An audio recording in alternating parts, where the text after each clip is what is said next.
Hello friends, मैं अभय कुमार स्वागत करता हूं आपका अपने यूट्यूब चैनल टेक्नो मैथ्स 24/7 में। दोस्तों, आज हम उच्चारण के महत्व का डिस्कशन करेंगे। देखिए, उच्चारण जो होता है हिंदी भाषा में या किसी भी भाषा में बहुत ही इम्पोर्टेंट होता है। ठीक है, उच्चारण का बहुत अधिक महत्व होता है। शुद्ध उच्चारण ही भाषा विशेष के ज्ञान का प्रथम चरण या अध्याय होता है। यदि हम हिंदी भाषा की बात करें तो हिंदी भाषा में भी उच्चारण का अपना एक स्थान है। ठीक है, अगर हम देखें इसमें, जैसे मान लेते हैं कि अगर हम कभी भी उच्चारण गलत करते हैं तो उच्चारण गलत करने के साथ साथ हम उच्चारण गलत लिखते भी हैं। मतलब कहने का कि जो वर्ड हम लोग बोलते हैं उसी को हम लोग लिखते भी हैं। तो अगर हम लोग गलत बोलेंगे, गलत उच्चारण करेंगे तो उसी हिसाब से गलत लिखेंगे भी। ठीक है, तो जब हम लिखते हैं तो वो अशुद्ध होता है या उसको अशुद्ध कहते हैं। जैसे कभी कभी क्या होता है, कुछ वर्ड्स मैं आपके सामने लिख रहा हूँ। जैसे कभी कभी क्या होता है कि हम लोगों ने मान लीजिए लिखा है आपत्ति। ठीक है, हमें लिखना है आपत्ति, लेकिन कहीं कहीं क्या होता है, इसको हम लोग आफत लिख देते हैं। क्या लिख देते हैं? आफत। ठीक है, ऐसे ही बहुत सारे वर्ड्स हैं। जैसे अगर हम लोग मान लेते हैं कि हमने लिखा स्वजनों। हमने क्या लिखा? मान लेते हैं कि हमने लिखा स्वजनों। ठीक है, तो स्वजनों अगर लिखने में प्रॉब्लम होती है, ठीक है, तो गलती से मान लेते हैं अगर हमने स्वजनों की जगह पर कुछ इस तरीके से लिख दिया, जैसे ये लिख दिया स्व, या ऐसे पूरा शव जनो।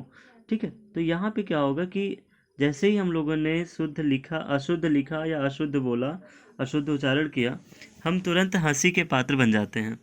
ठीक है, तो ये चीज़ें नहीं होंगी, क्योंकि देखिए यहाँ पे क्या हो रहा है, इन दोनों वर्ड्स में बोलने में तो बहुत ज़्यादा डिफरेंस नहीं हो रहा है। अगर उच्चारण थोड़ा सा गलत करते हैं आप और उसकी वजह से अगर अशुद्ध बोलते हैं तो आप हंसी के पात्र बनेंगे और अर्थ का अनर्थ हो जाएगा। ठीक है, जैसे अधिकांशतः देखा गया है कि लोग उच्चारण में अशुद्धियाँ कर ही देते हैं, परंतु हिंदी भाषा में अशुद्ध उच्चारण भाषा का कोई अंग नहीं है। ठीक है, क्योंकि जो श्रोता होते हैं वो उसे समझ नहीं पाते हैं, और जो बोलने वाले होते हैं वो कभी अगर लिखना होता है उन वर्ड्स को तो उसमें गलतियां ज़रूर करते हैं। ठीक है, तो आइए हम बात करते हैं उच्चारण के सामान्य अशुद्धियों की, जो हम लोग अक्सर करके किया करते हैं। देखिए, सबसे पहले हम लोग बात करेंगे जो वर्णमाला में हम लोग अ को आ या फिर अ बोल देते हैं। ठीक है, अगर हम लोग अ को आ बोल देते हैं, ठीक, या फिर अ बोल देते हैं, तो ये भी हमें सोचना होगा कि हम जितने भी स्वर हैं या जितने भी व्यंजन हैं उन्हें प्रॉपर वे में बोलें, जो उनका शुद्ध उच्चारण होता है। ठीक है, कभी कभी हम लोग क ख ग घ की जगह पे का खा गा घा ये सब भी बोल देते हैं। या फिर कुछ लोगों को हमने सुना है कै, क को बोलेंगे कै। ठीक है, अब ये क लिखा है दोस्तों, क को हम कै नहीं पढ़ सकते हैं या का नहीं पढ़ सकते हैं। कई लोगों को हमने सुना है इस तरीके से पढ़ते हुए, जो कि टोटली रॉन्ग है। ठीक है, आइए हम बात करते हैं और भी वर्ड्स की। एक चीज़ और मैं डिस्कस करना चाहूँगा यहाँ पे गाइस, कि देखिए होता क्या है कि ये जो उच्चारण में भेद पाया जाता है कभी कभी हमारे क्षेत्रीय या भौगोलिक भिन्नता के कारण भी होता है। ठीक है, क्योंकि भाषा जो होती है ये हर जगह पे मिलेगी आपको, और थोड़ा थोड़ा अंतर आपको कहीं ना कहीं मिलेगा। तो कुछ जगहों पे उच्चारण में दोष वहाँ के भौगोलिक या क्षेत्रीय भिन्नता के कारण भी होता है, तो उनको हमें इग्नोर भी कर देना चाहिए। लेकिन अगर हम शुद्ध हिंदी की बात करें, मानक हिंदी की, तो उसमें इस तरह की अशुद्धियाँ नहीं होनी चाहिए। जैसे समटाइम्स हम लोग क्या करते हैं, कभी कभी हम लोग छ को श बोल देते हैं, छ को श बोल देते हैं। जैसे देखिए, कभी कभी आप लोगों ने सुना होगा कोई व्यक्ति मछली की जगह पर मछली ना बोल करके उसको मछली बोलता है। ठीक है, कभी कभी सुना होगा आप लोगों ने। ठीक, तो ये क्या है, एक तरीके की बड़ी अशुद्धि है। ऐसे ही हम लोग और भी वर्ड्स की बात करेंगे। जैसे बोलते समय कभी कभी कुछ लोग छ को च भी बोल देते हैं। तो अगर जैसे ही हम छ को च बोलते हैं, जैसे हमने छोटा बोलना था तो हमने क्या बोल दिया? चोटा। ठीक है, तो यहाँ पे भी देखिए पूरा अर्थ का अनर्थ हो जा रहा है। ठीक है, बात कुछ और कहनी थी लेकिन कह कुछ और रहे हैं। इसके बाद देखिए, जैसे अगर हम बात करते हैं और भी वर्ड्स की, जैसे जिसमें लिखने में अशुद्धियाँ हो जाती हैं, बोलने पे तो लगभग एक ही जैसा होता है।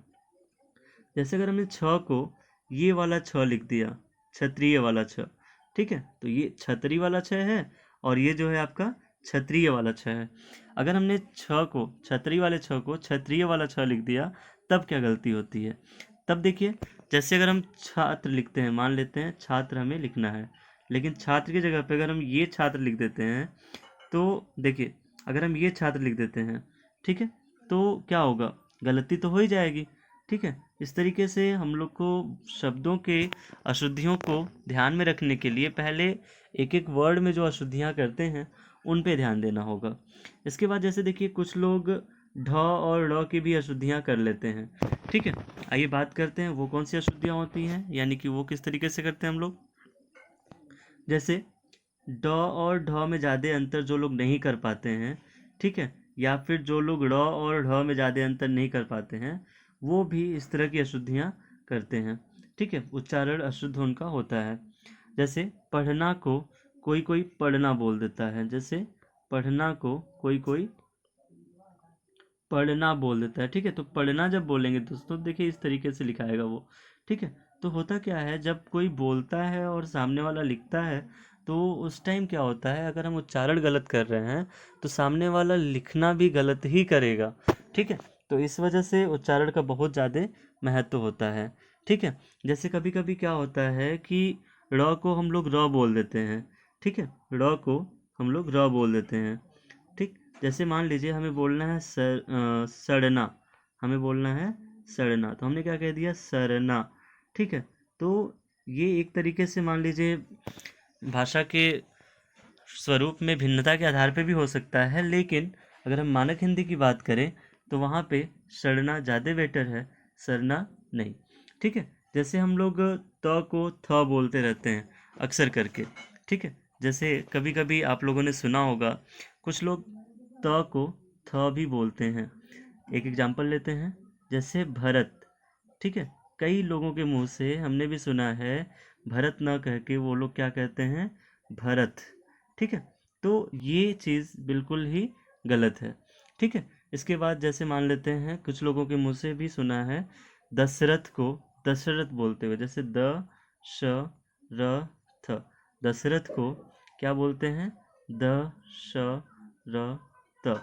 तो ये जो थ और त वाली अशुद्धि है, आपकी त लिखना था यहाँ पे, ठीक है। थ और त वाली अशुद्धि है, चाहे छ और श वाली अशुद्धि है, चाहे ड़ और ढ वाली अशुद्धि है, ठीक है, चाहे ड़ और र वाली अशुद्धि है। इस तरह की अशुद्धियों को हम लोग इग्नोर नहीं कर सकते हैं। और आगे आते हैं गाइस, देखिए जैसे ब को व भी कहते हैं लोग, ठीक है, ब को व भी कुछ लोग कह देते हैं। जैसे एग्जाम्पल देखें अगर ब को व लिखने का, कुछ लोग बाइबिल को बाइबिल भी पढ़ते हैं, ठीक है। या करते क्या है, इस वाले ब को छोड़ देंगे, इस वाले ब को ब बोलेंगे, यहाँ पे व लगा देंगे, ठीक है। तो हमें क्या करना है, बाइबिल नहीं बोलना है, ठीक है, ना तो बाइबिल बोलना है और ना ही बाइबिल बोलना है, ठीक है। हमें क्या बोलना है, बाइबिल बोलना है। अगर हमारा उच्चारण शुद्ध होगा तो लेखनी भी शुद्ध होगी, ठीक है। कभी कभी कुछ लोग ढ को ट बोल देते हैं, जैसे ढ की जगह पे ट बोल देते हैं, ठीक है।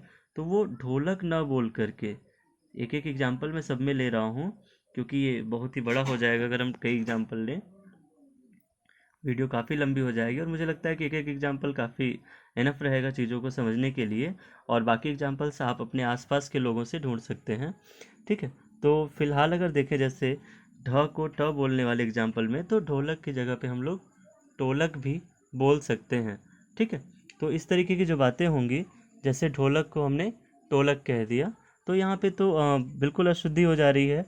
और इस अशुद्धि के चलते अगर कोई कुछ लिखना चाहता है या आप अगर बोल रहे हैं और सामने वाला लिखना चाहता है, तो उसकी लेखनी भी अशुद्ध हो सकती है, ठीक है। इसके बाद जैसे देखिए बहुत सारी गलतियाँ होती हैं, जिसमें अभी अगर हम बात करें द्य को ध बोलने वाली, जैसे ये द है या आधा द है, इसको हम लोग आधा ध पढ़ देते हैं, और ये अशुद्धि आप लोगों ने सुनी होगी, देखी होगी, काफ़ी कॉमन है, ठीक है। जैसे कोई अगर विद्यार्थी कहना चाहता है, ठीक है गाइज, विद्यार्थी, ठीक है, तो वो क्या पढ़ता है, इसको विद्यार्थी ना पढ़ के विद्यार्थी पढ़ता है। तो देखिए विद्यार्थी ऐसे लिखा जाएगा, विद्यार्थी लिखने का जो सिस्टम है वो ये है, ठीक। लेकिन विद्यार्थी सही वाला जो सिस्टम है वो ये हो जाता है। तो ये गलत हो जाता है और ये सही हो जाता है, लेकिन उच्चारण में लोग विद्यार्थी बोलते हैं। ठीक है, और कभी कभी तो लिखना भी गलत हो जाता है, ऐसे ही लिख देते हैं। इसके बाद देखिए और भी अशुद्धियाँ हैं, जैसे छोटे वाले स से बड़े वाले श को इंटरचेंज कर देना। ठीक है, यानी कि दंत स की जगह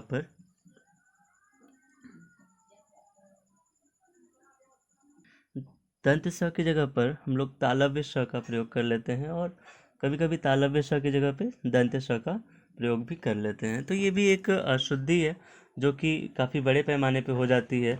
हम लोगों को लगता है कि नहीं सही है, बट वो गलत हो जाती है। तो देखिए अगर हम तालव्य श की जगह पर दंत स का प्रयोग करें, जैसे ये दंत स हो गया और इसकी जगह पे हम लोग तालव्य श का प्रयोग करें, पहले इसको ले लेते हैं। तो जैसे मान लेते हैं हमें लिखना है सुशील, हमें लिखना है सुशील।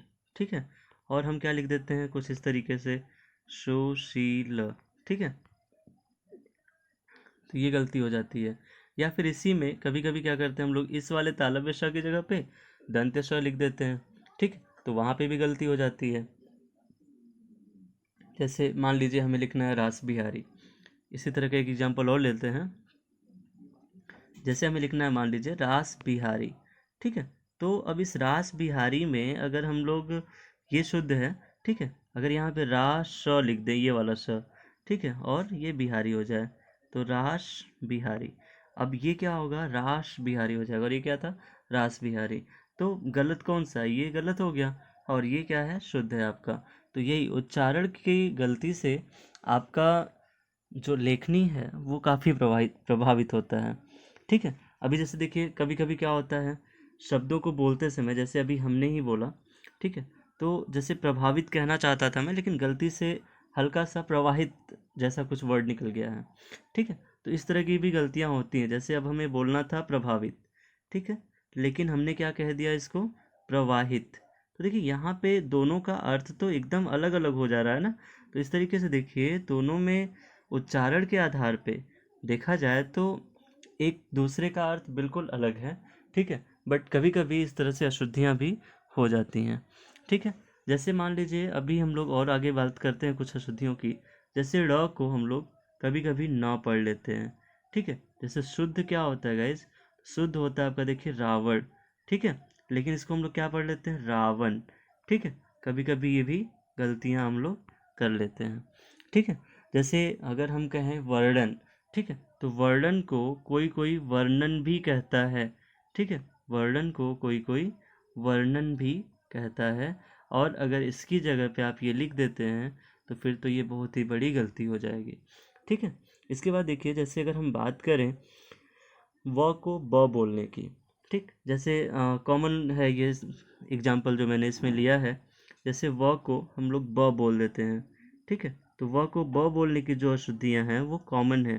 ठीक, जैसे मान लीजिए हमें विषय बोलना होता था बचपन में, तो हम में से कई लोग उसको विषय बोलते थे। क्या बोलते थे गाइस, विषय। ठीक है, तो इस तरीके की जो अशुद्धियाँ हैं वो काफ़ी कॉमन है, और हमें उच्चारण में इन सारी बातों का ध्यान देना चाहिए कि किस जगह पे कौन सा शब्द हमें ज़्यादा अच्छे से यूज करना है।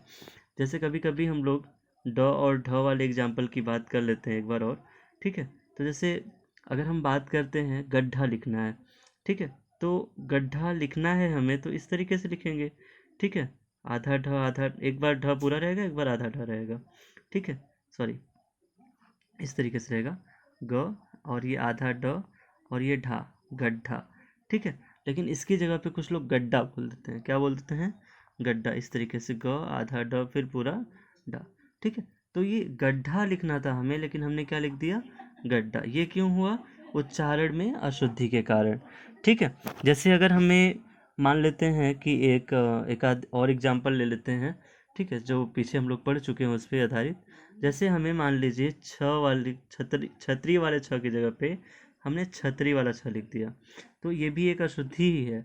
जैसे क्षत्रिय लिखना था हमें कुछ इस तरीके से। ठीक है, लेकिन हमने क्या किया, ये लिख दिया क्षत्रिय। ठीक है, तो अब सोचिए अगर हम इस तरीके का उच्चारण और इस तरीके की लिखनी, ठीक है, मतलब हम लिखना चाहते हैं क्षत्रिय बट लिख दे रहे हैं क्षत्रिय, तो ये क्या हो रहा है, एक अशुद्धि हो रही है जो कि उच्चारण के कारण है। ठीक है, तो आइए हम बात करते हैं थोड़ा सा और कि उच्चारण में जो अशुद्धियाँ होती हैं उनके लिए और क्या कारण क्या क्या हो सकते हैं। देखिए, इसके लिए बहुत सारी चीज़ें जिम्मेदार होती हैं। जैसे मान लीजिए हम लोग जो उच्चारण करते हैं उसके पीछे का कारण अगर हम जानना चाहें तो सबसे पहले हम बात करेंगे अपने उन शिक्षकों की। यहाँ मैं दोष नहीं दूंगा किसी को, लेकिन बात ज़रूर करनी चाहिए हमें कुछ लोगों की, या जिनसे हम बात करते हैं या जिनसे हम कुछ सीखते हैं उनकी। तो यदि शिक्षक का उच्चारण, ठीक है, शिक्षक का ही उच्चारण अगर शुद्ध नहीं होगा, ठीक है, तो वहाँ पे क्या होगा, जो भी विद्यार्थी हैं उनका भी उच्चारण शुद्ध नहीं होगा। सपोज कि अगर मैं भी उच्चारण में अशुद्धियाँ करूँ, तो अगर आप ये उच्चारण का वीडियो देख रहे हैं तो यहाँ पे आपको भाई बिल्कुल जाहिर सी बात है कि उच्चारण से रिलेटेड प्रॉब्लम अगर हमें हो रही है तो आपको भी होगी। ठीक है, तो इस तरीके से अगर शिक्षक का उच्चारण शुद्ध नहीं है तो बालक भी उसी का अनुकरण करेंगे ना, और उनका भी उच्चारण क्या हो जाएगा, अशुद्ध हो जाएगा। ठीक है, कभी कभी क्या होता है, बालक के जो वाचन के दोष हैं या उसकी असमर्थता है वो भी अशुद्ध उच्चारण का कारण होती है। ठीक है, तो अगर हम बालक की असमर्थता को भी देखें, कभी कभी क्या होता है, कुछ बालक कुछ शब्दों को अच्छे से नहीं बोल पाते हैं। तो बालक की जो गलतियां हैं या अशुद्धता हैं, ठीक है, यहाँ पे हम लिख देते हैं बालक की अशुद्धता।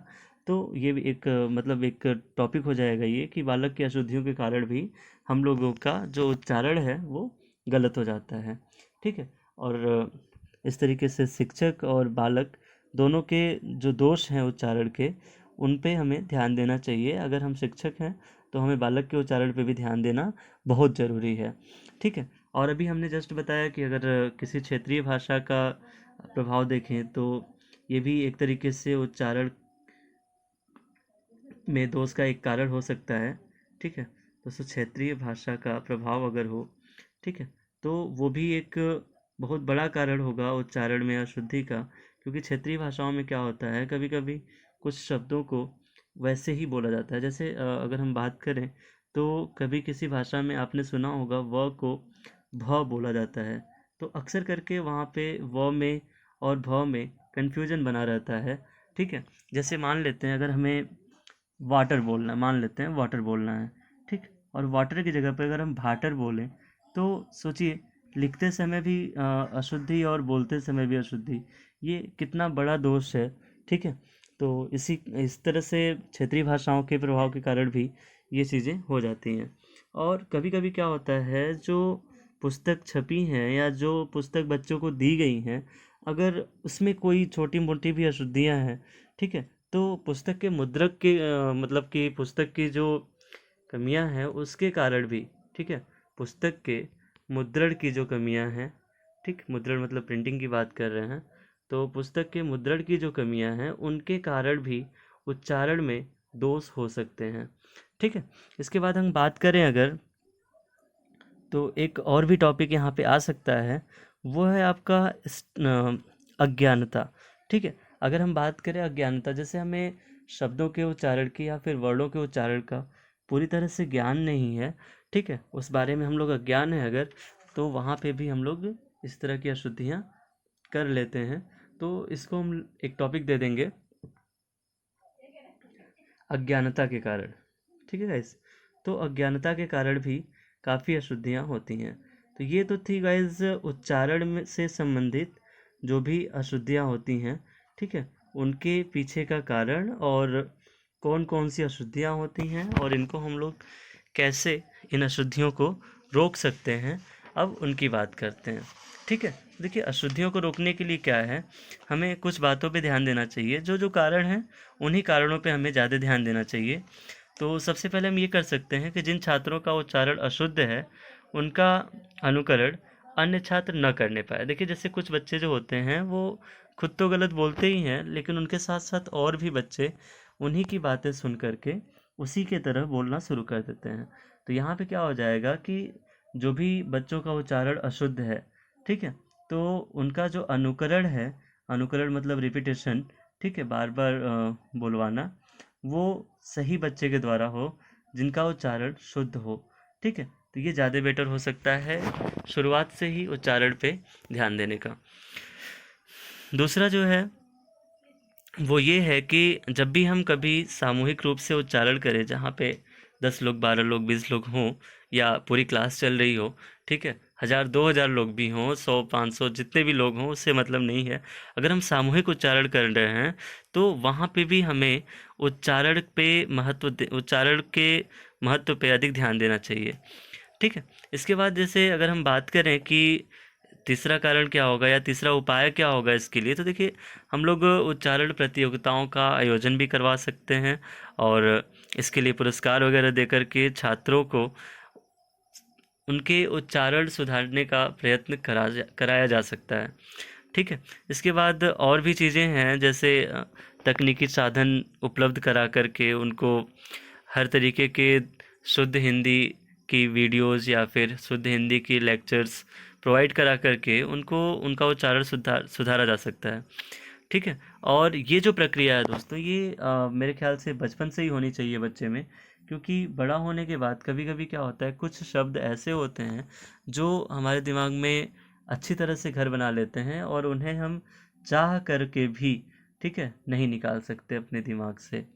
तो इस तरीके से उम्मीद करता हूँ दोस्तों ये वीडियो आपके बहुत ही काम की हो और इससे आप कुछ सीखें और लोगों को भी उच्चारण के प्रति प्रेरित करें। इस वीडियो को बनाने का हमारा लॉजिक ये था कि जब भी हम कोई चैप्टर पढ़ते हैं या फिर कोई एग्ज़ाम देते हैं, तो देखिए एग्ज़ाम में भी बहुत इंपॉर्टेंट है ये। ठीक है, एग्ज़ाम में भी जब हमें शुद्ध या अशुद्ध वर्तनी के क्वेश्चंस आते हैं करने को, तो वहाँ पे काफ़ी प्रॉब्लम होती है। तो अगर हमारा उच्चारण शुद्ध रहेगा तो हमारी लेखनी भी शुद्ध होगी। ठीक है, क्योंकि लेखनी जो होती है वो भी आपके उच्चारण पे ही डिपेंड करती है। तो अगर उच्चारण शुद्ध होगा तो लेखनी शुद्ध होगी, लेखनी शुद्ध होने का मतलब आपकी वर्तनी अच्छी है, आप स्पेलिंग्स में अच्छा कर लेते हैं। ठीक है, और अगर शुद्ध वर्तनी लिख लेते हैं आप, तो आपके किसी भी एग्ज़ाम में अगर वर्तनी से क्वेश्चन आते हैं तो आप वहाँ पे फेल नहीं होंगे। ठीक है, वहाँ पे आप काफ़ी अच्छा कर पाएंगे। दोस्तों उम्मीद करता हूँ ये वीडियो आपको बहुत पसंद आई होगी। इसे लाइक, सब्सक्राइब और शेयर करना ना भूलें। धन्यवाद।